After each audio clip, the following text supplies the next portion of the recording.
കേരള യൂണിവേഴ്സിറ്റിയിലെ LLB വിദ്യാർത്ഥികളുടെ പരീക്ഷാ മൂല്യനിർണ്ണയവുമായി ബന്ധപ്പെട്ട് ഗുരുതരമായ വീഴ്ചയും ക്രമക്കേടുകളുമാണ് സംഭവിച്ചുകൊണ്ടിരിക്കുന്നത്. വിവരാവകാശ കമ്മീഷൻ്റെ കണക്കുകൾ പ്രകാരം ഒന്നാം സെമസ്റ്റർ പരീക്ഷ എഴുതിയ വിദ്യാർത്ഥികളിൽ റീവാലുവേഷൻ അപ്ലൈ ചെയ്ത 231 വിദ്യാർത്ഥികളിൽ 180 പേർക്കും മാർക്ക് വർധനവാണ് റീവാലുവേഷനിലൂടെ ഉണ്ടായിട്ടുള്ളത്. അതിൽ തന്നെ 61ഓളം പേർക്ക് 10 മാർക്കിൽ കൂടുതൽ റീവാലുവേഷനിലൂടെ ഒരു സബ്ജക്റ്റിൽ അങ്ങനെ വർധനവാണ് ഉണ്ടായിട്ടുള്ളത്. തിരുവനന്തപുരം ഗവൺമെൻറ് ലോ കോളേജിൽ 49ഓളം വിദ്യാർത്ഥികളാണ് റീവാലുവേഷനിലൂടെ പരീക്ഷ പുനർനിർണയത്തിലൂടെ അതിനുശേഷം വിജയിച്ചിട്ടുള്ളത്. അപ്പോൾ ഇങ്ങനെ ഈ അർത്ഥത്തിൽ വലിയ രീതിയിലുള്ള സ്കാം കേരള യൂണിവേഴ്സിറ്റിയിൽ LLB വിദ്യാർത്ഥികൾ നേരിട്ടുകൊണ്ടിരിക്കുകയാണ്.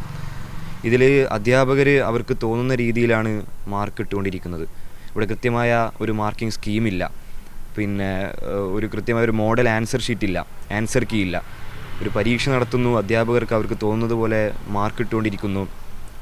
കഷ്ടപ്പെട്ട് പഠിക്കുന്ന വിദ്യാർത്ഥികൾ തോറ്റുപോകുന്നു.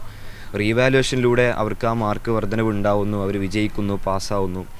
ഇങ്ങനെ വലിയ രീതിയിലുള്ള സ്കാം കേരള യൂണിവേഴ്സിറ്റി കേന്ദ്രീകരിച്ച് നടന്നുകൊണ്ടിരിക്കുകയാണ്. ഇതിൽ റീവാലുവേഷന് കേരള യൂണിവേഴ്സിറ്റി ഈടാക്കുന്ന ഫീസ് ഒരു സബ്ജക്റ്റിന് 790 ആയത് കഴിഞ്ഞ മാസം 820 വർദ്ധിപ്പിച്ചിട്ടുണ്ട്. അതെന്ന് പറയുന്നത് ഒരു സാധാരണ വിദ്യാർത്ഥിയെ സംബന്ധിച്ച്, സാധാരണ കുടുംബത്തിൽ നിന്ന് വരുന്ന വിദ്യാർത്ഥിയെ സംബന്ധിച്ച് വലിയ ഫിനാൻഷ്യൽ ബേർഡനാണ്. അപ്പോൾ അത് ഈ അധ്യാപകരുടെ പിഴവ് മൂലം വാലുവേഷനിൽ കൃത്യമായ മാർക്കിടാതെ തോന്നിയ രീതിയിൽ ആൻസർ ഷീറ്റ് നോക്കി തോന്നിയ രീതിയിൽ മാർക്ക് ഇട്ടുകൊണ്ട് അവരുടെ യൂണിവേഴ്സിറ്റിയുടെ പിഴവ് കാരണം ഈ വിദ്യാർത്ഥികളാണ്, സാധാരണക്കാരായ പാവപ്പെട്ട വിദ്യാർത്ഥികളാണ് ആ ഫിനാൻഷ്യൽ ബേർഡൻ അടക്കം ഏറ്റെടുക്കേണ്ടി വരുന്നത്. 5 സബ്ജക്റ്റ് ഒരു വിഷയത്തിൽ തോറ്റാൽ അദ്ദേഹം റീവാലുവേഷന് കൊടുക്കേണ്ട ഫീസ് എന്ന് പറയുന്നത് 820 രൂപയാണ്. അപ്പോൾ 5 സബ്ജക്റ്റുകളാകുമ്പോൾ 4100 രൂപ 5 സബ്ജക്റ്റിൽ കൊടുക്കേണ്ട അവസ്ഥയാണ്. ഈ 4100 രൂപ കൊടുത്താൽ മാത്രമാണ് നമ്മളൊരു പരീക്ഷ പാസ്സാവുന്നുള്ളൂ. എന്നിട്ട് പോലും അങ്ങനെ പാസ്സായി കഴിഞ്ഞാൽ പോലും ആ ഫീസ് റിട്ടേൺ ചെയ്യുക, അത് തിരികെ നൽകുന്ന യാതൊരു വിധത്തിലുള്ള നടപടിയും കേരള യൂണിവേഴ്സിറ്റിയിൽ നിലവിലില്ല എന്നതാണ്.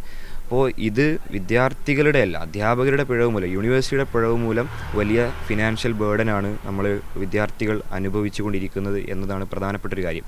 മറ്റൊരു സംഗതി സ്ക്രൂട്ടിനി നമുക്കറിയാം സൂക്ഷ്മ പരിശോധനയാണ്. ഓൾറെഡി മാർക്ക് ഇട്ടതിനെ ഒന്നുകൂടെ സൂക്ഷ്മ പരിശോധന നടത്തുക, അല്ലെങ്കിൽ അതിൻ്റെ മാർക്കെല്ലാം ഒന്നുകൂടെ ആഡ് ചെയ്ത് നോക്കുക എന്നത് മാത്രമേ ഉള്ളൂ.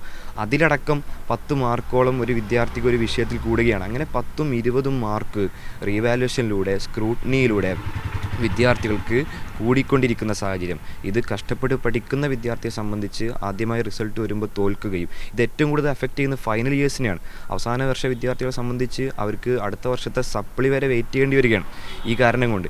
ഇനി ഇതിൻ്റെ സപ്ലി എക്സാം പോലും കൃത്യമായ കലണ്ടറിലല്ല നടക്കുന്നത്.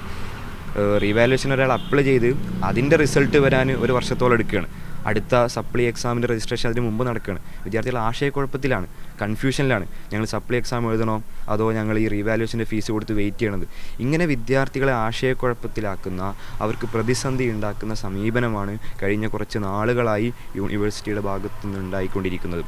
വിദ്യാർത്ഥികൾ ശക്തമായി ഇതിനെതിരെ പ്രതിഷേധിച്ചുകൊണ്ടിരിക്കുകയാണ്. പല അർത്ഥത്തിലുള്ള ഇടപെടലുകൾ ഇവിടുത്തെ ഭരണകൂടവുമായി ബന്ധപ്പെട്ട്, സിൻഡിക്കേറ്റുമായി ബന്ധപ്പെട്ടൊക്കെ നടത്തിക്കൊണ്ടിരിക്കുകയാണ്. ഇതിനെതിരെ പുറംതിരിഞ്ഞ് നിൽക്കുന്ന സമീപനമാണ് ഇവിടുത്തെ യൂണിവേഴ്സിറ്റിയുടെ ഭാഗത്തുനിന്ന് ഉണ്ടായിക്കൊണ്ടിരിക്കുന്നത് എന്നതാണ് ഒരു വസ്തുത.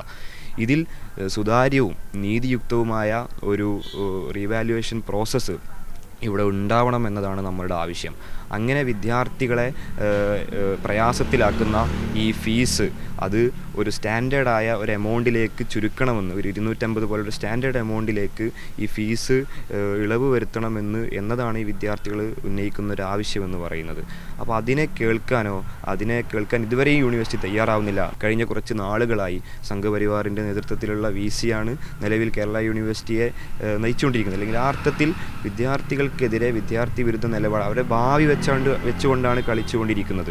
വിദ്യാർത്ഥിയെ സംബന്ധിച്ച് അവരുടെ ഫൈനൽ ഇയർ 1ഉം 2ഉം വർഷമൊക്കെ അവർക്ക് വീണ്ടും വെയിറ്റ് ചെയ്യേണ്ടി വരികയാണ് ഇതുമായി ബന്ധപ്പെട്ട്. അപ്പോൾ അവരുടെ ഭാവി വെച്ച് കളിക്കുന്ന ഈ നടപടിക്കെതിരെ ശക്തമായ പ്രതിഷേധം വിദ്യാർത്ഥികളുടെ ഭാഗത്തു നിന്നുണ്ടാവും, വരുന്ന ദിവസങ്ങളിൽ ഉണ്ടാവും എന്നുകൂടി ഈ അവസരത്തിൽ സൂചിപ്പിക്കുകയാണ്.